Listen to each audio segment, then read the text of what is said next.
Bismillahirrahmanirrahim. Assalamualaikum warahmatullahi wabarakatuh. Perkenalkan, nama saya Venta Febrianti dari Prodi Ekonomi Syariah kelas 1B. Di sini saya akan memaparkan materi saya tentang hak kekayaan intelektual, hak paten, hak cipta, hak merek, dan lain-lain. Yang pertama-tama kita masuk ke dalam pengertian hak kekayaan intelektual. Hak kekayaan intelektual adalah hak yang timbul bagi hasil olah pikiran otak yang menghasilkan suatu produk atau proses yang berguna untuk manusia. Hak kekayaan intelektual adalah hak kebendaan, hak atas sesuatu benda yang bersumber dari hasil kerja otak dan hasil kerja rasio.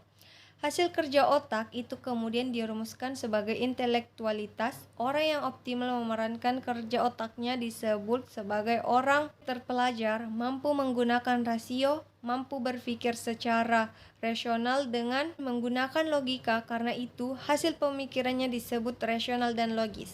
Selanjutnya kita masuk ke sifat-sifat haki atau hak kekayaan intelektual. Yang pertama, mempunyai jangka waktu tertentu atau terbatas dan bersifat eksklusif dan mutlak. Selanjutnya ada jenis-jenis haki. Yang pertama ada copyright, kedua merek, ketiga paten, keempat desain industri, kelima indikasi geografis, keenam desain tata letak sirkuit terpadu, ketujuh informasi yang dirahasiakan. Selanjutnya adapun hak kekayaan industri. Yang pertama ada paten.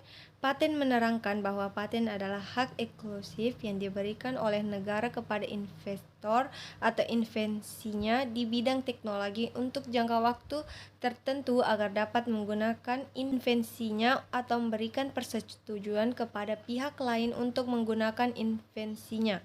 Yang kedua ada merek. Merek adalah tanda yang dapat ditampilkan secara grafis berupa gambar, logo, nama, kata, huruf, angka, susunan warna dalam bentuk 2 dimensi dan atau 3 dimensi, suara hologram atau kombinasi dari 2 atau lebih unsur tersebut untuk membedakan barang dan jasa yang diproduksi oleh orang atau badan hukum dalam kegiatan perdagangan barang dan jasa. Yang ketiga, desain industri. Desain industri adalah suatu kreasi tentang bentuk, konfigurasi, atau komposisi garis atau warna, atau garis dan warna, dimensi atau 2 dimensi yang memberikan kesan estetis dan dapat diwujudkan dalam pola 3 dimensi atau 2 dimensi, serta dapat dipakai untuk menghasilkan suatu produk, barang, komoditas, industri, atau kerajinan tangan.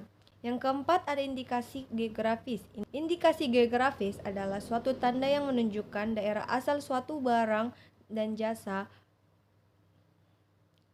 suatu barang atau produk yang karena faktor lingkungan geografis termasuk faktor alam, faktor manusia, atau kombinasi dari kedua faktor tersebut memberikan reputasi, kualitas, dan karakteristik tertentu pada barang dan atau produk yang dihasilkan. Yang kelima ada rahasia dagang. Rahasia dagang adalah informasi yang tidak diketahui oleh umum di bidang teknologi atau bisnis, mempunyai nilai ekonomi karena berguna dalam kegiatan usaha dan dijaga kerahasiaannya oleh pemilik rahasia dagang. Dan terakhir ada desain tata letak sirkuit terpadu.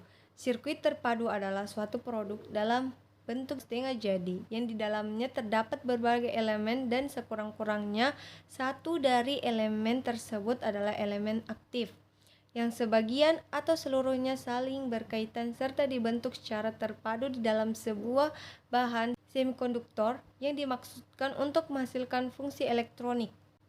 Sekian dari saya, kurang dan lebihnya mohon dimaafkan. Assalamualaikum warahmatullahi wabarakatuh.